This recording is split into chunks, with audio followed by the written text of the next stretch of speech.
ಕಡಲಂತೆ ಮೋಡಕ್ಕೆ ಕರಗುವುದೇ ಸೊಗಸು, ಮಡಿಲಂತ ಮಣ್ಣಿಗೂ ಮೂಡೋದಿಲ್ಲ ನಮ್ಮ ಮುನಿಸು. ಅದೇನೋ ಒಂಥರ ನಮ್ಮ ಮಲೆನಾಡು ಮನಸ್ಸು. ಪ್ರತಿ ಮಳೆ ಹನಿಯೊಂದಿಗೆ ನೂರಾರು ಕನಸು. ಇದೇ ನಮ್ಮೂರಿನ ಸೊಗಸು. ವಾಹ್, ನಾನು ಕೂಡ ಆಗ್ಬಿಟ್ಟೆ ಕವಯಿತ್ರಿ. ಖಂಡಿತವಾಗ್ಲೂ ಅಲ್ಲ. ಕಾರ್ತಿಕ್ ಜಿ ಅನ್ನೋರು ಈ ಒಂದು ಸಾಲನ್ನು ರಚನೆ ಮಾಡಿ ಗೂಗಲ್ನಲ್ಲಿ ಬಿಟ್ಟಿದ್ರು. ಸೊ ಅದನ್ನು ನೋಡೋಕ್ಕೆ ಚೆನ್ನಾಗಿತ್ತು ಅಂತ ಹೇಳಿ ಅದನ್ನು ಹಾಗೆ ಇಲ್ಲಿ ಅಚ್ಚಿಳಿಸಿದ್ದೀನಿ. ಓಕೆ, ನಿಮ್ಮೆಲ್ರಿಗೂ ಆರ್ ಮಲ್ನಾಡ್ ಬ್ಲಾಗ್ಸ್ಗೆ ಇವತ್ತಿನ ಸ್ವಾಗತ ಸುಸ್ವಾಗತ. Welcome to our channel. ನೀವು ಸಂಜೆ ಎಲ್ಲ ಆಗಿದ ತಕ್ಷಣ ಬೋರ್ ಆಗುತ್ತೆ ಅಂತ ಹೇಳಿ ಪಾರ್ಕ್ಗೆ ಹೋಗ್ತೀರಾ, ಗಾರ್ಡನ್ ಏರಿಯಾಗಳನ್ನು ಹುಡ್ಕೊಂಡು ಹೋಗ್ತೀರಾ. ಬಟ್ ನಮಗೆ ಅದರ ಅವಶ್ಯಕತೆನೇ ಇರಲ್ಲ, ಯಾಕಂದರೆ ಯಾವ ಸೈಡ್ ನೋಡಿದರೂ ಹಸಿರಾಗೇ ಇದೆ. ಸೊ ನಮಗೆ ಈ ಹಸಿರನ್ನ ಬಿಟ್ಟು ಹೊರಗಡೆ ಡಿಫ್ರೆಂಟ್ ಕಲರ್ನ ನೋಡಬೇಕು ಅನ್ನೋ ಅಷ್ಟು ಫೀಲ್ ಆಗಿಬಿಡುತ್ತೆ ಒಂದೊಂದು ಸತಿ. ಅದರಲ್ಲಿ ಬೇರೆ ಮಳೆ ಸಿಕ್ಕಾಪಟ್ಟೆ ಬರ್ತಾ ಇದೆ 3 ಡೇಸಿಂದ. ಹಿಡಿಯೋ ಬಿಡದೆ ಬರ್ತಾ ಇರೋ ಈ ಮಳೆಗೆ ಬೇಜಾರೇನೋ ಆಗಿದೆ, ಆದರೆ ಮಳೆ ಸಾಕು ಅಂತ ಹೇಳಲ್ಲ. ಯಾಕಂದರೆ ನಮಗೆ ಲಿಂಗನಮಕ್ಕಿ ಡ್ಯಾಮು ಫುಲ್ ಆಗಬೇಕು. ಸೊ ಲಿಂಗನಮಕ್ಕಿ ಡ್ಯಾಮ್ ಫುಲ್ ಆಯಿತು ಅಂದರೆ ಕೆರೆ, ಬಾವಿ, ಹಳ್ಳ ಕೊಳ್ಳಗಳೆಲ್ಲ ಪೂರ್ತಿ ಆಗುತ್ತೆ. ಆಗ ಬೇಸಿಗೆನಲ್ಲಿ ನೀರಿನ ಅಭಾವ ಆಗೋದಿಲ್ಲ. ಹಾಗಾಗಿ ಮಳೆ ಎಷ್ಟು ಬಂದರೂ ನಾವು ಬೇಡ ಅಂತ ಹೇಳೋದೇ ಇಲ್ಲ. ಓಕೆ, ಆದ್ರೂ ನನ್ನ ಮಗಳು ಈ ಹಸಿರನ್ನ ನೋಡಿ ನೋಡಿ ಬೇಜಾರಾಗಿದೆಯಂತೆ. ಅವಳು ಏನಾದರೂ ಡಿಫ್ರೆಂಟಾಗಿ ನೋಡಬೇಕಂತೆ. ಸೊ ಹಾಗಾಗಿ ಹಸಿರು ಮಕ್ಕಿಗೆ ಕರ್ಕೊಂಡೋಗು ಅಂತ ಹೇಳ್ತಿದ್ದಾಳೆ. ಹಸಿರು ಮಕ್ಕಿ ನಮ್ಮ ಮನೆಯಿಂದ 1 ಕಿಲೋಮೀಟರ್ ಅಥವಾ 1.5 ಕಿಲೋಮೀಟರ್ ದೂರದಲ್ಲಿ ಇರುವಂಥದ್ದು. ಅಲ್ಲಿ ಏನೂ ಇಲ್ಲ, ಇದೇ ಥರನೇ ನೇಚರ್ ಇದೆ, ಆದರೆ ನೀರಿದೆ ಅಷ್ಟೇ. ಅಲ್ಲಿ ಒಂದು ಕತೆ ಇದೆ ಆ ಹಸಿರು ಮಕ್ಕಿ ಸೃಷ್ಟಿ ಆಗೋದಕ್ಕೆ. ಅದೇನು ಅಂತ ನಿಮಗೆ ನಾನು ಹೋಗ್ತಾ ಹೇಳ್ತೀನಿ. ಬಟ್ ಈಗ ಮಳೆ ಕಡಿಮೆ ಆಗುತ್ತಾ ನೋಡ್ತೀನಿ. ಮಳೆ ಕಡಿಮೆ ಆದರೆ ನಾವು ಹೋಗ್ತಾ ನಿಮ್ಮನ್ನು ಕರ್ಕೊಂಡು ಹೋಗ್ತೀವಿ. ಓಕೆ, ಮಳೆ ಕಡಿಮೆ ಆಗ್ತಾ ಆಗಿದೆ. ಸೊ ಹಾಗಾಗಿ ಯಾವುದಕ್ಕೂ ಸೇಫ್ಟಿಗೆ ಇರಲಿ, ಮತ್ತೆ ಮಳೆ ಬರ್ಬೋದು ಅಂತ ಹೇಳಿ ರೇನ್ಕೋಟ್ ಎಲ್ಲ ಹಾಕಿ ಪ್ಯಾಕ್ ಆಗ್ತಾ ಇದ್ದೀವಿ. ನೀವು ನೋಡ್ಬೋದು ಅಲ್ಲಿ ಇಲ್ಲಿ ಬಟ್ಟೆನೆಲ್ಲ ಒಣಸಿದ್ದೀವಿ. ಬಟ್ ನಮಗೆ ಅನಿವಾರ್ಯ ಪರಿಸ್ಥಿತಿ, ವಾರ ಪೂರ್ತಿ ಮಳೆ ಬರ್ತಾ ಇರೋದ್ರಿಂದ ಗಾಳಿಗೇನೆ ಬಟ್ಟೆ ಹಾರ್ಕೋಬೇಕು. ಹಾಗಾಗಿ ಆ ಕಡೆ ಈ ಕಡೆ ಎಲ್ಲ ಬಟ್ಟೆನ ಒಣಗಿಸಿದ್ದೀವಿ. ಏನು ಅನ್ಕೋಬೇಡಿ ಆಯಿತಾ. ನನ್ನ ಮಗಳು ರೈನ್ಕೋಟ್ ಹಾಕ್ಕೊಂಡು ರೆಡಿಯಾಗಿ ನಿಂತಿದ್ದಾಳೆ. ಮಳೆ ಸ್ವಲ್ಪ ಕಡಿಮೆ ಆಗಿದೆ, ಬನ್ನಿ ಬೇಗ ಬೇಗ ಹೋಗಿ ಅಲ್ಲಿ ರೀಚ್ ಆಗಿ ಅಲ್ಲಿನ ಒಂದು ಸ್ಟೋರಿನ ನಾನು ನಿಮಗೆ ಶಾರ್ಟ್ ಆ್ಯಂಡ್ ಸ್ವೀಟಾಗಿ ಪಟ್ ಅಂತ ಹೇಳ್ತೀನಿ. ನೀವು ಕೇಳಿ ಮಿಸ್ ಮಾಡ್ಕೋಬೇಡಿ. ನಮಗೆ ಅಕ್ಕಪಕ್ಕ ಮನೆ ಇಲ್ಲ, ಸಿಂಗಲ್ ಮನೆ ಇರೋದು. ಲಾಸ್ಟ್ ವಿಡಿಯೋದಲ್ಲೇ ನಾನು ಹೇಳಿದ್ದೀನಿ. ಯಾರಾದರೂ ಹೊಸದಾಗಿ ಈ ವಿಡಿಯೋನ ನೋಡ್ತಾ ಇದ್ದರೆ ಅವರಿಗೋಸ್ಕರ ನಾನು ಮತ್ತೊಮ್ಮೆ ಹೇಳ್ತಾ ಇದ್ದೀನಿ.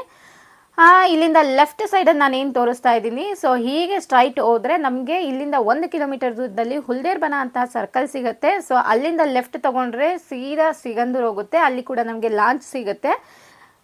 ಹುಲಿದೇವರ ಬನದಿಂದ ನನಗೆ ಸಿಗಂದೂರು 18 ಕಿಲೋಮೀಟರ್ ಆಗುತ್ತೆ. ಹಾಗೆ ಸ್ಟ್ರೈಟ್ ಹೋದರೆ ಸಾಗರ ಕನೆಕ್ಟ್ ಆಗುತ್ತೆ. ಸೊ ಸಾಗರಕ್ಕೆ ಯಾವುದೇ ರೀತಿ ಲಾಂಚ್ ಇಲ್ಲ, ಸ್ಟ್ರೈಟಾಗಿ ಹೋಗ್ಬೋದು. 20 ಕಿಲೋಮೀಟರ್ಸ್ ಆಗುತ್ತೆ. ಹಾಗೆ ರೈಟ್ ಸೈಡಲ್ಲಿ ಹೋದರೆ ಇದು ಕೊಲ್ಲೂರು, ಉಡುಪಿ, ಕುಂದಾಪುರ ಕನೆಕ್ಟ್ ಆಗುತ್ತೆ. ಇಲ್ಲಿಂದ ಕೊಲ್ಲೂರು 40 ಕಿಲೋಮೀಟರ್ಸ್ ಆಗುತ್ತೆ. ಬಟ್ ಇಲ್ಲಿಂದ 1.5 ಕಿಲೋಮೀಟರ್ ಹೋದರೆ ಅಲ್ಲಿ ಕೂಡ ಒಂದು ಲಾಂಚ್ ಸಿಗುತ್ತೆ. ಸಿಗಂದೂರಿಗೆ ಒಂದು ಲಾಂಚ್ ಇದೆ, ಕೊಲ್ಲೂರು ಹೋಗಲಿಕ್ಕೂ ಕೂಡ ಇಲ್ಲಿ ಒಂದು ಲಾಂಚ್ ಇದೆ. ಬಟ್ ನನಗೆ ಇಲ್ಲಿಂದ ಸಿಗಂದೂರು ಲಾಂಚ್ ಇದೆ ಅಲ್ವಾ, ಸ್ವಲ್ಪ ಅದು ದೂರ ಆಗುತ್ತೆ. ಅರೌಂಡು ಒಂದು 12 ಕಿಲೋಮೀಟರ್ ಆಗುತ್ತೆ. ಈ ಕೊಲ್ಲೂರು ಲಾಂಚ್ ಇದೆ ಅಲ್ವಾ, ಅದು ಇಲ್ಲಿಂದ ನನಗೆ 1.5 ಕಿಲೋಮೀಟರ್ ಆಗುತ್ತೆ. ನಮಗೆ ಏನೇ ಒಂದು ಸಣ್ಣ ಪುಟ್ಟ ಥಿಂಗ್ಸ್ಗಳು, ಐಟಮ್ಗಳು ಬೇಕಿದ್ರೂ ನಾನು ಹುಲಿದೇವರ ಬನ ಅಂತ ಹೇಳಿದೆ ಅಲ್ವಾ, ಇಲ್ಲಿಂದ ನನಗೆ ನಮ್ಮ ಮನೆಯಿಂದ ಹುಲಿದೇವರ ಬನಕ್ಕೆ 1 ಕಿಲೋಮೀಟರ್ ಆಗುತ್ತೆ. ಅಲ್ಲೆಲ್ಲನೂ ಸಿಗುತ್ತೆ ಆಲ್ಮೋಸ್ಟ್ ಆಲು. ಇನ್ನು ಅದಕ್ಕೂ ಒಂದು ದೊಡ್ಡ ದೊಡ್ಡ ಐಟಮ್ಗಳನ್ನು ತೊಗೋಬೇಕು ಅಂತ ಅಂದರೆ ಸಾಗರನೇ ಹೋಗಬೇಕು. ಅದು ಇಲ್ಲಿಂದ 20 ಕಿಲೋಮೀಟರ್ ಆಗುತ್ತೆ. ಅಲ್ಲಿ ನಾನು ಆರೋ ಮಾರ್ಕ್ ತೋರಿಸ್ತಾ ಇದ್ದೀನಲ್ವ, ಅಲ್ಲಿ ನನಗೆ ನೆಕ್ಸ್ಟ್ ಮನೆ ಸಿಗೋ ಅಂಥದ್ದು ಈ ಪಕ್ಕ ನನ್ನ ರೈಟ್ ಸೈಡ್ ಮತ್ತು ಲೆಫ್ಟ್ ಸೈಡಲ್ಲಿ ಯಾವ ಮನೆಯೂ ಇಲ್ಲ. ಆ arrow mark end of the point ಕಾಣ್ತಿದೆ ಅಲ್ವ, ಅಲ್ಲಿ ನಿಮಗೆ ಮನೆ ಎಲ್ಲ ಸಿಗುತ್ತೆ. ಓಕೆ, ಇದು ನನ್ನ ಮನೆಯ ವಾತಾವರಣ. ಆ್ಯಕ್ಚುಲಿ ಇವಳು ನಮ್ಮ ಪಕ್ಕದ ಮನೆಯವಳು. ಪಕ್ಕದ ಮನೆ ಅಂದರೆ ನಮ್ಮ ಮನೆ ನೆಕ್ಸ್ಟ್ ಸಿಗುತ್ತಲ್ಲ, ಆ ಮನೆನ ಪಕ್ಕದ ಮನೆ ಅಂತ ಹೇಳ್ತೀವಿ. ಅವಳು ಕೂಡ ಹಸಿರು ಮಕ್ಕಿ ಬರಬೇಕಂತೆ, ಅದಕ್ಕೋಸ್ಕರ ನಮ್ಮ ಜೊತೆ ವೆಯ್ಟ್ ಮಾಡ್ತಾ ಇದ್ದಾಳೆ. ಇವಳಿಗೆ ಬಸ್ಸಿಗೆ ಏನೋ ಪಾರ್ಸಲ್ ಬರುತ್ತೆ, ಹಾಗಾಗಿ ವೆಯ್ಟ್ ಮಾಡ್ತಾ ಇದ್ದಾಳೆ. ಸಾಗರದಿಂದ ಬರ್ತಾ ಇರೋ ಬಸ್ಸು ಅದು ಇವಾಗ ಲಾಂಚ್ ದಾಟಿ ಹೊಳೆ ಆಚೆ ಹೋಗುತ್ತೆ. ಹೊಳೆ ಆಚೆ ಅಂದರೆ ಕೊಲ್ಲೂರು, ಕುಂದಾಪುರ, ನಿಟ್ಟೂರು ಹೋಗೋದಾದರೆ ಈ ಬಸ್ಸಿಗೆ ಹೋಗಬೇಕಾಗತ್ತೆ. ಇದು ಇವತ್ತಿನ ಲಾಸ್ಟ್ ಟ್ರಿಪ್ ಆಗಿರುತ್ತೆ. ಈಗ ಸಮಯ 5 ಗಂಟೆ ಆಗಿದೆ. ಇವತ್ತಿನ ಲಾಸ್ಟ್ ಟ್ರಿಪ್ಪು. ಇದಾದಮೇಲೆ ಮತ್ತೆ ಲಾಂಚ್ ಫೆಸಿಲಿಟೀಸ್ ಇರೋದಿಲ್ಲ, ಕ್ಲೋಸ್ ಆಗುತ್ತೆ. ಬಸ್ ಕೂಡ ಈ ಲೈನಲ್ಲಿ, ಈ ರೂಟಲ್ಲಿ ಇದು ಲಾಸ್ಟ್ ಟ್ರಿಪ್ಪು. ನೋಡಿ ಬಸ್ ಬರ್ತಾ ಇದೆ. ಸೊ ಬಸ್ ಬಂದು ಇಲ್ಲಿ ನಿಂತ್ಕೊಳ್ಳೋದನ್ನ ನಾನು ವಿಡಿಯೋ ಮಾಡಲ್ಲ, ನಾನು ಮತ್ತೆ ಇದನ್ನು ಕಂಟಿನ್ಯೂ ಮಾಡ್ತೀನಿ. ಜಸ್ಟ್ ವೆಯ್ಟ್, ಓಕೆನಾ? ಓಕೆ, ಬಸ್ ಬಂತು, ಪಾಸ್ ಆಯಿತು. ಇವಾಗ ನಾನು ಗಾಡಿ ತೆಗಿತಾ ಇದ್ದೀನಿ. ನನ್ನ ಸಿಸ್ಟರ್ ಏನಿದ್ದಾಳೆ ಅವಳು ಮೊಬೈಲ್ ಇಟ್ಕೊಂಡಿದ್ದಾಳೆ. ಈಗ ನಾನು ಹೋಗ್ತಾ ನೇಚರ್ನ ತೋರಿಸ್ತೀನಿ. ಸೊ ಈ ನೇಚರ್ ಸೃಷ್ಟಿ ಆಗೋದಕ್ಕೆ ಒಂದು ಕತೆ ಇದೆ, ಮಲೆನಾಡಿನ ಕತೆ ಅಂತ ಹೇಳಿದ್ದೆ ಅಲ್ವಾ. ಸೊ ಅದನ್ನು ನಾನೀಗ ನಿಮಗೆ ಎಕ್ಸ್ಪ್ಲೈನ್ ಮಾಡ್ತೀನಿ. ಮಲೆನಾಡಲ್ಲಿ ಹೀಗೆ ಕಾಡೊಳಗಡೆ ಒಂದೊಂದು ಮನೆ ಇರುತ್ತೆ. ಸೊ ಅವ್ರ ಮನೆ ಎಲ್ಲಿರುತ್ತೆ ಅಲ್ಲಿ ಅವ್ರದ್ದು ಜಮೀನು, ಹೊಲ, ಗದ್ದೆ ಎಲ್ಲ ಇರುತ್ತೆ. ಈ ಬಯಲುಸೀಮೆ ಕಡೆ ನೀವು ನೋಡಿರ್ಬೋದು, ಸಿರ್ಸಿ, ಸೊರಬ ಆ ಕಡೆ ಎಲ್ಲ ಹೊಲ ಗದ್ದೆ ಎಲ್ಲ ಒಂದು ಸಾಲಲ್ಲಿ ಇರುತ್ತೆ, ಮನೆ ಎಲ್ಲ ಒಂದು ಸಾಲಲ್ಲಿ ಇರುತ್ತೆ. ಬಟ್ ನಮ್ಮ ಕಡೆ ಹಾಗಲ್ಲ, ಎಲ್ಲಿ ಹೊಲ ಗದ್ದೆ ಇದೆ ಅಲ್ಲೇ ಮನೆ ಮಾಡ್ಕೊಂಡಿರ್ತೀವಿ ನಿಯರೆಸ್ಟ್ ಜಾಗದಲ್ಲಿ. ಸೊ ಹಾಗಾಗಿ ಇಲ್ಲೆಲ್ಲ ಸಿಂಗಲ್ ಮನೆಗಳು ಜಾಸ್ತಿ ಇರುತ್ತೆ. ಈ ಕಾಡು ನಿಮಗೆ ಕಾಣಿಸ್ತಾ ಇದೆಯಲ್ವಾ, ರೈಟ್ ಸೈಡ್ ಮತ್ತು ಲೆಫ್ಟ್ ಸೈಡಲ್ಲಿ. ಈ ಕಾಡು ದಾಟಿ ಹೋದರೆ ನಿಮಗೆ ಮತ್ತೆ ಕಾಡೇ ಸಿಗಲ್ಲ. ಅಲ್ಲಿ ಫುಲ್ಲು ನಿಮಗೆ ಸಿಗಂದೂರನ್ನ ನೀವು ನೋಡಿದ್ದೀರ ಅಲ್ವಾ, ಲಾಂಚ್ ಹತ್ರ ಹೇಗಿರುತ್ತೆ ಆ ಹೊಳೆ ಎಲ್ಲ. ಸೊ ಅದೇ ಥರ ಹೊಳೆ ನಿಮಗೆ ಸಿಗುವಂಥದ್ದು. ಯಾಕೆ ಅಂತ ಅಂದರೆ ಆವಾಗ 1953ರಲ್ಲಿ ಲಿಂಗನಮಕ್ಕಿ ಡ್ಯಾಮ್ನ ಏನು ಕಟ್ತಾರೆ, ಸೊ ಆ ಟೈಮಲ್ಲಿ ಸುಮಾರು ಸಾಗರ ತಾಲೂಕಿನ ಎಷ್ಟೋ ಹಳ್ಳಿಗಳನ್ನು ಮುಳುಗಡೆ ಮಾಡ್ತಾರೆ. ಯಾಕಂದರೆ ಲಿಂಗನಮಕ್ಕಿ ಡ್ಯಾಮ್ಗೆ ಬೇಕಾಗಿರುವಂತಹ ನೀರನ್ನು ಶೇಖರಣೆ ಮಾಡಬೇಕಾದಂತಹ ಸಮಯದಲ್ಲಿ ಎಷ್ಟೋ ಹಳ್ಳಿಗಳು ಮುಳುಗಿ ಹೋಗುತ್ತೆ. ಸೊ ಆವಾಗ ಆ ಸೃಷ್ಟಿ ಆಗಿರುವಂತಹ ಪರಿಸರ ಅವೆಲ್ಲ. ಇದ್ರ ಕತೆ ನಾನು ಮತ್ತೆ ಮುಂದೆ ಅಲ್ಲಿ ಹೇಳ್ತೀನಿ. ನೋಡ್ತಾ ಇದ್ದೀರಲ್ಲ ರೈಟ್ ಸೈಡ್ ಲೆಫ್ಟ್ ಸೈಡ್ ಯಾವ ಥರ ಕಾಡಿದೆ ಅಂತ ಹೇಳಿ. ಸೊ ಇದೇ ಥರ ಕಾಡು ನಮಗೆ ಹೀಗೆ ಇರಬೇಕು ಅನ್ನೋದು ತುಂಬ ಆಸೆ. ಯಾಕಂದರೆ ಪ್ರತಿ ವರ್ಷ ಕಾಡು ನಾಶ ಆಗ್ತಾ ಇರುತ್ತೆ. ಜನಸಂಖ್ಯೆ ಜಾಸ್ತಿ ಆದಂತೆಲ್ಲ ಕಾಡಿನ ಪ್ರಮಾಣ ಕಡಿಮೆ ಆಗ್ತಾ ಬರುತ್ತೆ. ಇದು ಸಹಜ. ಮನುಷ್ಯ ಬದುಕಬೇಕು ಅಂತ ಅಂದಾಗ ಯಾವುದಾದ್ರೂ ಒಂದು ನಾಶ ಮಾಡಲೇಬೇಕಾಗತ್ತೆ, ಅದು ಅನಿವಾರ್ಯತೆ. ಜನಸಂಖ್ಯೆ ಜಾಸ್ತಿ ಆದಾಗ್ಲೂ ನಮಗೆ ಭೂಮಿ ಅವಶ್ಯಕತೆ ಜಾಸ್ತಿ ಆಗುತ್ತೆ ಅಲ್ವಾ. ಸೊ ಹಾಗಾಗಿ ಬಟ್ ಏನೇ ಆಗಲಿ ನಾವು ಇರೋ ತನಕ ಈ ಕಾಡು ಹೀಗೆ ಇರಲಿ ಅಂತ ನಾವು ದೇವರಲ್ಲಿ ಕೇಳ್ಕೊತೀವಿ. ಆಮೇಲೆ ಅಲ್ಲಿಂದ ನಮ್ಮನೆಯಿಂದ ಸ್ವಲ್ಪ ದೂರ ಬಂದ ಮೇಲೆ, ಹತ್ತತ್ರ 1 ಕಿಲೋಮೀಟರ್ ಹತ್ತಿರ ಬಂದ ಮೇಲೆ ಇಲ್ಲಿ ಉಕ್ಕಡದವ್ರದ್ದು ಕ್ಯಾಂಪ್ ಅಂತ ಸಿಗುತ್ತೆ. ಉಕ್ಕಡದ ಕ್ಯಾಂಪ್ ಅಂತ ಯಾಕೆ ಹೇಳ್ತೀವಿ ಅಂದರೆ, ನಾವು ಇಲ್ಲಿ ದೋಣಿಗೆ ಉಕ್ಕಡ ಅಂತ ಹೇಳ್ತೀವಿ. ಇವ್ರು ಆ್ಯಕ್ಚುಲಿ ತಮಿಳಿಯನ್ಸು, ಇವರು ಪ್ರಾಪರ್ ಬಂದು ತಮಿಳ್ನಾಡು. ಬಟ್ ಇವರು ಆವಾಗ 1-2 ಜನ ಬಂದು ಮೀನು ಹಿಡಿಯೋಕ್ಕೆ ಅಂತ ಹೇಳಿ ಇಲ್ಲಿ ನೆಲೆಸ್ತಾರೆ. ಸೊ ಕಾಲಕ್ರಮೇಣ ಇವರ ಜನಸಂಖ್ಯೆ ಕೂಡ ಇಲ್ಲಿ ಜಾಸ್ತಿ ಆಗುತ್ತೆ. ಅವರಿಗೆ ಈ ಗೌರ್ಮೆಂಟಿಂದ ಈ ಲ್ಯಾಂಡ್, ಈ ಜಾಗನ ಮತ್ತು ಮನೆನ ಅಲಾಟ್ ಮಾಡಿ ಕೊಟ್ಟಿರೋ ಅಂಥದ್ದು. ಇವ್ರದ್ದು ಮೂಲ ಕಸುಬು ಬಂದು ಮೀನು ಹಿಡಿಯೋದು. ಇದು ಸಮುದ್ರ ಅಲ್ಲ, ಬಟ್ ಇಲ್ಲಿ ಮೀನು ಮರಿಗಳನ್ನು ಬಿಟ್ಟು ಮೀನನ್ನು ಇವ್ರಿಗೆ ಲೈಸೆನ್ಸ್ ಎಲ್ಲ ಇರುತ್ತೆ. ಸೊ ಇವರು ಮೀನೆಲ್ಲ ಹಿಡಿತಾರೆ ಆ ದೋಣಿನಲ್ಲಿ ಹೋಗಿ. ಇವ್ರದ್ದು ಮೂಲ ಕಸುಬು. ಸೊ ಇವರಿಗೆ ಲೀಗಲಿ ಎಲ್ಲ ಒಂದು ಹಕ್ಕಿರುತ್ತೆ ಮೀನು ಹಿಡಿಲಿಕ್ಕೆ. ಓಕೆನಾ? ಇವಾಗ ನಾವು ನಿಯರ್ ಹಸಿರುಮಕ್ಕಿಗೆ ಬಂದ್ವಿ. ಸ್ಟ್ರೈಟಾಗಿ ಹೋದರೆ ಹಸಿರುಮಕ್ಕಿ ಲಾಂಚ್ ಹತ್ರ ಹೋಗುತ್ತೆ. ಸ್ಟ್ರೈಟಾಗಿ ಹೋಗಿ ರೈಟ್ ತೊಗೋಬೇಕು. ಬಟ್ ನಾನಿಲ್ಲಿ ಶಾರ್ಟ್ಕಟ್ಟಲ್ಲಿ ಒಳಗಡೆಯಿಂದ ಹೋಗ್ತಾ ಇದ್ದೀನಿ.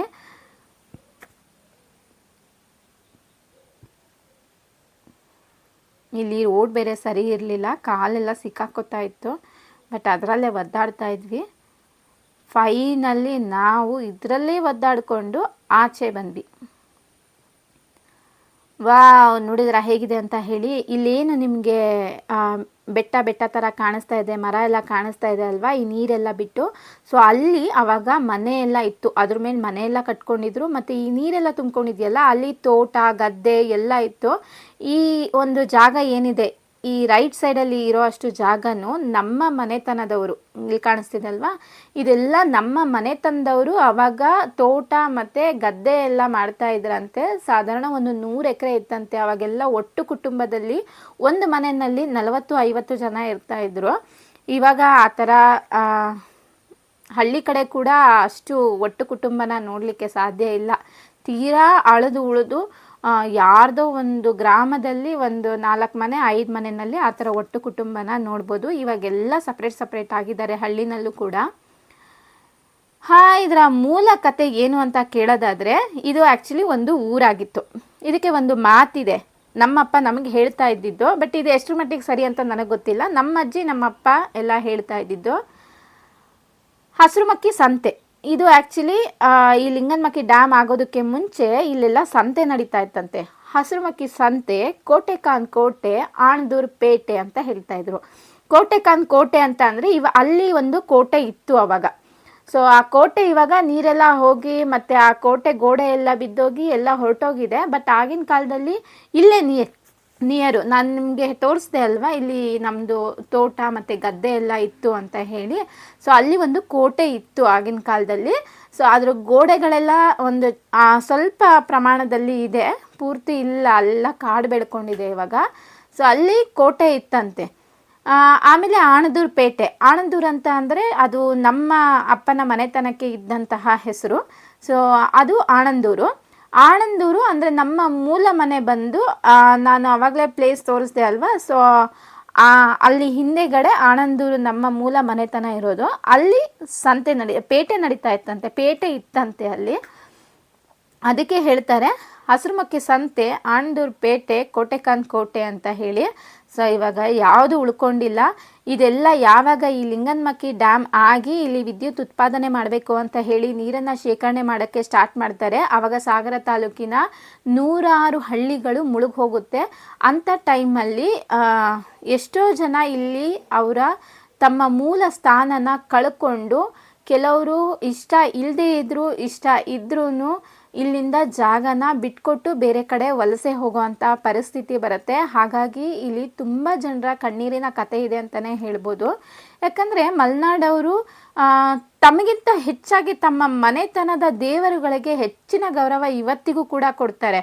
ತಾವು ವಲಸೆ ಹೋದ್ರೂ ತಮ್ಮ ಮನೆತನದ ದೇವರನ್ನ ಹೇಗೆ ಎತ್ಕೊಂಡು ಹೋಗಬೇಕು ಇಲ್ಲಿಂದ ಅಂತ ಗೊತ್ತಾಗ್ತೀರಾ ಎಷ್ಟೋ ಜನ ಹೋಗಲಿಕ್ಕೆ ಇಷ್ಟಪಡ್ತೀರಾ ಅಲ್ಲೇ ಕುತ್ಕೊಂಡಿದ್ರಂತೆ. ಸೊ ಆಗ ಒಂದೇ ಸಲ ನೀರು ಬಿಟ್ಟಾಗ ಎಷ್ಟೋ ಜನ ಇಲ್ಲಿಂದ ಅನಿವಾರ್ಯ ಪರಿಸ್ಥಿತಿನಲ್ಲಿ ಹೊರಗಡೆ ಹೋಗಬೇಕಾದಂತಹ ಪರಿಸ್ಥಿತಿ ಬರುತ್ತೆ. ಹಾಗಂತ ಹೇಳಿ ನೀವು ಕೇಳ್ಬೋದು, ಗೌರ್ಮೆಂಟ್ ಅವರು ಅವರಿಗೆ ಬೇರೆ ಕಡೆ ಭೂಮಿ ಜಾಗ ಎಲ್ಲ ಕೊಟ್ಟಿಲ್ವಾ ಅಂತ ಹೇಳಿ. ಕೊಟ್ಟಿದ್ರು, ಬೇರೆ ಕಡೆ ಭೂಮಿನ ಅವರಿಗೆ ಕೊಟ್ಟರು ತಾವು ಬೆಳೆದು ಬಂದಂತಹ ಅಥವಾ ಹುಟ್ಟಿದಂತಹ ಮನೆನ ಬಿಟ್ಟು ಹೋಗಲಿಕ್ಕೆ ಯಾರೂ ಒಂದೇ ಸಲ ಒಪ್ಪೋದಿಲ್ಲ. ಕೆಲವರಿಗೆ ನೋವಾಗುತ್ತೆ, ಅವರ ಫೀಲಿಂಗ್ಸ್ಗಳನ್ನು ಅಲ್ಲಿ ಶೇರ್ ಮಾಡ್ಕೊಂಡಿರ್ತಾರೆ. ಆಗ ನಮ್ಮ ಪೂರ್ವಜರು ತುಂಬ ಜನ ಇಲ್ಲಿ ಕಣ್ಣೀರನ್ನು ಇಡ್ತಾರೆ. ಸೊ ಕೆಲವರು ತಮ್ಮ ಭೂಮಿನ ಬಿಟ್ಟೋಗೋಕ್ಕಾಗದೆ ಅನಿವಾರ್ಯ ಪರಿಸ್ಥಿತಿನಲ್ಲಿ ತಮ್ಮ ಜೀವನ ಕೂಡ ಕಳ್ಕೊಂಡಿದ್ದಾರೆ ಅಂತ ಹೇಳ್ತಾರೆ. ನಮಗೆ ಗೊತ್ತಿಲ್ಲ, ಇದೆಲ್ಲ ನಾವು ನೋಡಿಲ್ಲ, ನಮ್ಮ ಹಿರಿಯರಿಂದ ನಾವು ಕೇಳಿದಂತಹ ಮಾತು ಇದೆಲ್ಲ. ಒಟ್ಟಿನಲ್ಲಿ ಈ ಪ್ರಕೃತಿ ಏನಿದೆ ಇದು ಸೃಷ್ಟಿಯಾಗೋದಕ್ಕೆ 100 ಕಾರಣ, 100 ನೋವುಗಳಿದೆ ಅನ್ನೋದು ಮಾತ್ರ ನಮಗೆ ಈಗ ತಿಳಿದಿರೋ ಅಂಥದ್ದು. ನಾವು ಅಲ್ಲಿಂದ ಬರೋ ಅಷ್ಟೊತ್ತರಲ್ಲಿ ಲಾಂಚ್ ಹೊರಟುಬಿಟ್ಟಿತ್ತು. ನಾವೇನು ಲಾಂಚಿಗೆ ಹೋಗ್ತಾ ಇರಲಿಲ್ಲ, ಜಸ್ಟ್ ನೋಡೋಕ್ಕೆ ಬಂದಿದ್ದು. ಲಾಂಚ್ ಪಾಸ್ ಆಗಿತ್ತು. ಲಾಂಚ್ ಇವಾಗ ಆ ಕಡೆ ಹೋಗಿದೆ ಅಲ್ವಾ, ಮತ್ತೆ ರಿಟರ್ನ್ ಈ ಕಡೆ ಬರುತ್ತೆ. ಇಲ್ಲಿ ವೆಹಿಕಲ್ಸ್ ಏನಾದರೂ ಜಾಸ್ತಿ ಇತ್ತು ಅಂದರೆ ಇನ್ನೊಂದು ಟ್ರಿಪ್ ತೊಗೊಂಡು ಹೋಗಿ ರಿಟರ್ನ್ ಅವರು ಲಾಂಚ್ ತೊಗೊಂಬಂದು ಇಲ್ಲೇ ಸ್ಟಾಪ್ ಮಾಡ್ತಾರೆ. ಈ ಕಡೆನೇ ಸ್ಟಾಪ್ ಮಾಡ್ತಾರೆ, ಆ ಕಡೆ ಸ್ಟಾಪ್ ಮಾಡಲ್ಲ. ಅಲ್ಲಿಗೆ ಇವತ್ತಿನ ಒಂದು ಟ್ರಿಪ್ ಏನಿದೆ ಅದು ಮುಗಿಯುತ್ತೆ. ಇನ್ನು ನಾಳೆ ಬೆಳಗ್ಗೆ 8:20ಕ್ಕೆ ಇಲ್ಲಿಂದ ಮತ್ತೆ ಲಾಂಚ್ ಸೇವೆ ಸ್ಟಾರ್ಟ್ ಆಗುತ್ತೆ. ಅಲ್ಲಿವರೆಗೂ ಈ ಕಡೆ ಜನ ಆ ಕಡೆ ಹೋಗಂಗಿಲ್ಲ, ಆ ಕಡೆ ಜನ ಈ ಕಡೆ ಬರೋಂಗಿಲ್ಲ. ಇವತ್ತಿನ ನಮ್ಮ ಕಾಂಟ್ಯಾಕ್ಟ್ ಆ ಕಡೆಗೂ ಈ ಕಡೆಗೂ ಇವತ್ತಿನ ನಮ್ಮ ಒಂದು ಕಾಂಟ್ಯಾಕ್ಟ್ ಇವತ್ತಿಗೆ ಕ್ಲೋಸ್ ಆಗುತ್ತೆ. ಆಮೇಲೆ ನನ್ನ ಟೂರಿಸ್ಟಲ್ಲಿ ಒಂದು ರಿಕ್ವೆಸ್ಟ್ ಮಾಡ್ಕೋತೀನಿ, ನೀವು ಮಲೆನಾಡಿನ ಪರಿಸರನ ತುಂಬ ಇಷ್ಟಪಡ್ತೀರಾ, ಇಲ್ಲಿ ಬರ್ತೀರಾ, ಎಂಜಾಯ್ ಮಾಡ್ತೀರಾ ಅಲ್ವಾ, ದಯವಿಟ್ಟು ನೀವು ಏನೇ ಪ್ಲಾಸ್ಟಿಕ್ ಕವರ್ಗಳು ಬಾಟಲ್ಗಳನ್ನು ತೊಗೊಂಡು ಬಂದ್ರೂ ಅದನ್ನು ನೀವು ಮತ್ತೆ ಕ್ಯಾರಿ ಮಾಡಿ. ನೀವು ಬೇರೆ ಕಡೆ ಅದನ್ನು ಡೆಸ್ಟ್ರಾಯ್ ಮಾಡಬೇಕು. ದಯವಿಟ್ಟು ಈ ಥರ ಒಂದು ನೀರಿಗೆಲ್ಲ ಬಿಸಾಕೋದು, ಪರಿಸರನ ಹಾಳು ಮಾಡುವಂಥ ಕೆಲಸಗಳನ್ನು ಮಾಡಬೇಡಿ. ಯಾಕಂದರೆ ನೀವು ಹಾಕಿದಂತಹ ಪ್ಲಾಸ್ಟಿಕ್ ವಸ್ತುಗಳನ್ನು ಇಲ್ಲಿ ಯಾರೂ ಮತ್ತೆ ಕಲೆಕ್ಟ್ ಮಾಡಿ ಅದನ್ನು ಸುಡೋ ಅಂಥ ಕೆಲಸನ ಮಾಡೋದಿಲ್ಲ. ಅದು ಪರಿಸರದಲ್ಲಿ ಹಾಗೆ ಉಳ್ಕೊಬಿಡುತ್ತೆ. ಹಾಗಾಗಿ ನಾನು ನಿಮ್ಮಲ್ಲಿ ರಿಕ್ವೆಸ್ಟ್ ಮಾಡೋದೇನು ಅಂತ ಅಂದರೆ, ಈ ಮಲೆನಾಡಿನ ಒಂದು ನೇಚರ್ ನಿಮಗೆ ಎಷ್ಟು ಖುಷಿ ಕೊಡುತ್ತೋ ನೀವು ರಿಟರ್ನ್ ಹೋಗಬೇಕಂದ್ರೆ ಆ ಖುಷಿನ ಇಲ್ಲಿ ಹಾಗೆ ಉಳಿಸಿ ಹೋಗಿ. ದಯವಿಟ್ಟು ಅದನ್ನು ಹಾಳು ಮಾಡುವಂಥ ಕೆಲಸನ ಮಾಡಬೇಡಿ. ಇವರೆಲ್ಲ ಲಾಂಚ್ಗೆ ಹೋಗೋರಲ್ಲ, ಇಲ್ಲಿ ಒಂದೆರಡು ಕಾರ್ಗಳು ನಿಂತಿದೆ, ಅದು ಲಾಂಚ್ಗೆ ಹೋಗೋದು. ಬಟ್ ಇಲ್ಲಿರೋ ಕಾರು ಲಾಂಚ್ಗೆ ಹೋಗೋದಲ್ಲ, ಇವರು ಜಸ್ಟ್ ಇಲ್ಲಿನ ನೇಚರ್ ನೋಡೋದಕ್ಕೆ ಬಂದಿದ್ದು. ಇವರು ಇಲ್ಲೇ ಸಾಗರದವರು, ಓಕೆನಾ. ಆದರೆ ಹಿಂದೆ ಇರೋ ಕಾರು ವೆಹಿಕಲ್ಸ್ ಎಲ್ಲ ಲಾಂಚ್ಗೆ ಹೋಗೋದು. ಮೇ ಬಿ ಇನ್ನೊಂದು ಟ್ರಿಪ್ ಇವತ್ತಿದೆ, ಯಾಕಂದರೆ ವೆಹಿಕಲ್ಸ್ ತುಂಬ ಬರ್ತಾ ಇದೆ. ಹಾಗಾಗಿ ಇಲ್ಲಿನ ಒಂದೊಂದು ಗುಡ್ಡಗಳಿಗೆ ಒಂದೊಂದು ಹೆಸರಿದೆ. ಇಲ್ಲಿ ಕಾಣಿಸ್ತಾ ಇದೆ ಅಲ್ವಾ, ಸೊ ಇದಕ್ಕೆ ಬದ್ನಕೊಪ್ಪ ಅಂತ ಹೇಳ್ತಾರೆ. ಇಲ್ಲಿ ಗೌರ್ಮೆಂಟಿಂದ ಫಾರೆಸ್ಟ್ ಏರಿಯಾ ಇದು. ಇಲ್ಲಿ ಆಕಾಶಿ ಗಿಡನೆಲ್ಲ ಅಥವಾ ನೀಲಗಿರಿ ಗಿಡನೆಲ್ಲ ಬೆಳೆಸಿ ಕಟಾವು ಮಾಡ್ತಾರೆ. ಈ ಜಾಗ ಎಲ್ಲ ಯಾರಿಗೂ ಸೇರಿದಲ್ಲ, ಇದು ಫಾರೆಸ್ಟಿಗೆ ಸೇರಿರುವಂತಹ ಜಾಗ. ಓಕೆ, ಫೈನಲಿ ನಾವು ಇಲ್ಲಿಂದ ಹೊರಟ್ವಿ. ಆಮೇಲೆ ನಾನು ಬ್ರಿಡ್ಜ್ ಬಗ್ಗೆ ಹೇಳಬೇಕು ಅಲ್ವಾ. ಇಷ್ಟು ವರ್ಷ ನಮ್ಮ ಮಲೆನಾಡಿನ ಜನ ಸಂಜೆ ಆದಮೇಲೆ ಎರಡೂ ಕಡೆ ಸಂಪರ್ಕನ ಕಳ್ಕೊಂಡು ಮತ್ತೆ ಮಾರನೇ ದಿನಕ್ಕೋಸ್ಕರ ವೆಯ್ಟ್ ಮಾಡಬೇಕಿತ್ತು. ಏನೇ ಒಂದು ಎಮರ್ಜೆನ್ಸಿ ಬಂದ್ರೂ ಆ ಕಡೆ ಅವರಿಗೆ, ಅಂದರೆ ನಮಗೆ ಇಲ್ಲಿಂದ ಸಾಗರಕ್ಕೆ ಯಾವುದೇ ರೀತಿ ಲಾಂಚ್ ಸಿಗೋದಿಲ್ಲ, ಡೈರೆಕ್ಟಾಗಿ ಹೋಗ್ಬೋದು. ಬಟ್ ಆ ಕಡೆಯಿಂದ ಬರೋರಿಗೆ ಅಲ್ಲೇನಾದರೂ ಎಮರ್ಜೆನ್ಸಿ ಆಯಿತು ಅಂದರೆ ಅವರು ಲಾಂಚಿಂದ ಬರ್ಲಿಕ್ಕೆ ಆಗೋದಿಲ್ಲ. ಸೊ ಅವ್ರು ಏನೇ ಎಮರ್ಜೆನ್ಸಿ ಆದರೂ ಉಡುಪಿ, ಕುಂದಾಪುರ ಆ ಕಡೆ ಹೋಗಬೇಕಾಗತ್ತೆ. ಅದು ಬಿಟ್ಟರೆ ಹೊಸನಗರ ಮಾರ್ಗವಾಗಿ ಸಾಗರ ಬರಬೇಕಾಗತ್ತೆ. ನೀವು ಹೇಗೆ ಹೋದ್ರೂ ಅವ್ರಿಗೆ 60 to 70 ಕಿಲೋಮೀಟರ್ಸ್ ಅವರು ಪಾಪ ಏನೇ ಎಮರ್ಜೆನ್ಸಿ ಕೇಸಸ್ ಆದ್ರೂ ಜರ್ನಿ ಮಾಡಬೇಕಾಗ್ತಿತ್ತು. ಹಾಗಾಗಿ ಎಲ್ಲ ಒಂದು ಗೊಂದಲಗಳಿಗೆ ಡ್ರಾಪ್ ಕೊಡಬೇಕು ಅಂತ ಹೇಳಿಬಿಟ್ಟು, ಫುಲ್ ಸ್ಟಾಪ್ ಕೊಡಬೇಕು ಅಂತ ಹೇಳಿ ಸಿಗಂದೂರಿಗೆ ಮತ್ತು ಇಲ್ಲಿ ಹಸಿರು ಮಕ್ಕಿಗೂ ಬ್ರಿಡ್ಜ್ ಮಾಡ್ತಾ ಇದ್ದಾರೆ. ಅವರು ಪಾಪ ಡೇ ಆ್ಯಂಡ್ ನೈಟ್ ವರ್ಕ್ ಮಾಡ್ತಾ ಇದ್ದಾರೆ. ಆದ್ರೂ 3-4 ಇಯರ್ಸ್ ಅಂತೂ ಬೇಕಾಗುತ್ತೆ ಈ ವರ್ಕ್ ಕಂಪ್ಲೀಟ್ ಮಾಡಲಿಕ್ಕೆ. ಇಲ್ಲಿ ಕಾಣಿಸ್ತಾ ಇದೆ ಅಲ್ಲ ಹಸಿರಾಗಿ ಜಾಗ, ಸೊ ಈ ಜಾಗ ಎಲ್ಲ ಫುಲ್ಲು ನೀರಿಂದ ಕವರ್ ಆಗುತ್ತೆ. ನಾವು ಈಗ ಬಂದಂತಹ ರೋಡು ಇದು ಫುಲ್ ಟೋಟಲಿ ಕವರ್ ಆಗುತ್ತೆ. ಆವಾಗ ಅಲ್ಲಿ ನಿಯರಲ್ಲಿ ಬೇರೆ ಒಂದು ರೂಟ್ ಇದೆ, ಅಲ್ಲಿ ಮಾಡ್ತಾರೆ ಲಾಂಚ್ ಓಡಾಡಲಿಕ್ಕೆ. ಇದೆಲ್ಲ ಫುಲ್ಲು ಕವರ್ ಆಯಿತು ಅಂತ ಅಂದರೆ ಈ ಸತಿ ಮಳೆ ಸಮೃದ್ಧವಾಗಿ ಆಗಿದೆ ಅಂತ ಹೇಳಿ. ನಮಗೆ ಇದು ಆ್ಯಕ್ಚುಲಿ ನಾವು ಹೋಗ್ತಾ ಇದ್ದೀವಲ್ಲ ಈ ರೋಡು, ಇದೆಲ್ಲ ನೀರಲ್ಲಿ ಕವರ್ ಆಗಬೇಕು. ಇದು ಆದ್ರೇ ನಮಗೂ ಖುಷಿ ಆಗುತ್ತೆ, ಯಾಕಂದರೆ ಲಿಂಗನಮಕ್ಕಿ ಡ್ಯಾಮ್ ಫುಲ್ ಆಗಿದೆ ಅಂತ ಹೇಳಿ. ಮಳೆ ಬೇಡ ಅಂದ ಕಡೆ ಚೆನ್ನಾಗಿ ಆಗ್ತಾ ಇದೆ, ನಾವು ಬೇಕು ಅಂತ ಬಯಸ್ತಾ ಇದ್ದೀವಿ. ಹಾಗಾಗಿ ಮಳೆ ಇದೆ, ಬಟ್ ನಾವು ಅಂದ್ಕೊಂಡಿರೋ ರೀತಿಯಲ್ಲಿ ಮಳೆ ಆಗ್ತಾ ಇಲ್ಲ. ಅಲ್ಲೆಲ್ಲೋ ಮಳೆ ಸಿಕ್ಕಾಪಟ್ಟೆ ಹುಯ್ದು ಸುಮ್ಮನೆ ಅಲ್ಲಿನ ಜನಗಳಿಗೆ ತೊಂದರೆ ಕೊಡೋದಕ್ಕಿಂತ ಆ ಮಳೆ ಇಲ್ಲೇ ಹುಯ್ಬೋದಲ್ಲ ಅಂತ ನಾವು ಇಲ್ಲಿನ ಜನ ಮಾತಾಡ್ಕೊಳ್ತೀವಿ. ಇದು ನಮ್ಮ ರಿಲೇಷನ್ ಅವ್ರದ್ದೇ ಹೋಟೆಲ್ಲು. ಹೋಗ್ತಾ ಇದ್ವಿ, ಅವರು ಬಂದು ಹೋಗಿ ಅಂತ ಹೇಳಿ ತುಂಬ ಫೋರ್ಸ್ ಮಾಡಿದ್ರು. ಹಾಗಾಗಿ ನಿಂತ್ಕೊಂಡ್ವಿ. ಒಂದು ನಿಮಿಷ ಇಲ್ಲಿ ಒಳಗಡೆ ಹೋಗಿಬಿಟ್ಟು ಹೋಗ್ತೀವಿ, ಓಕೆನಾ. ಈಗ ಬಂದಿರೋ ರೂಟನ್ನು ನೀವು ನೋಡಿದ್ದೀರಾ ಅಲ್ವಾ, ಸೊ ಅದೇ ರೂಟಲ್ಲೇ ನಾವು ರಿಟರ್ನ್ ಹೋಗ್ತೀವಿ. ಸೊ ಇದಾಗಿತ್ತು ನಮ್ಮ ಹಸಿರು ಮಕ್ಕಿಯ ಇವತ್ತಿನ ಜರ್ನಿ. ಮತ್ತೆ ನಾನು ಇನ್ನೊಂದು ವ್ಲಾಗಲ್ಲಿ ಸಿಗ್ತೀನಿ, ಒಂದು ಡಿಫ್ರೆಂಟ್ ಆಗಿರೋ ಜರ್ನಿ ಜೊತೆ ಅಥವಾ ರೆಸಿಪಿ ಜೊತೆ. ಮಿಸ್ ಮಾಡಿದ್ರೆ ನೀವು ನಮ್ಮ ಚಾನಲ್ನ ಸಬ್ಸ್ಕ್ರೈಬ್ ಮಾಡ್ಕೊಳ್ಳಿ. ಹಾಗೆ ವಿಡಿಯೋ ಇಷ್ಟ ಆಗಿದ್ರೆ ಲೈಕ್ ಕೊಡೋದನ್ನು ಮರಿಬೇಡಿ. ಓಕೆ, ಎಲ್ಲರಿಗೂ ಟಾಟಾ, ಬಾಯ್, ಟೇಕ್ ಕೇರ್.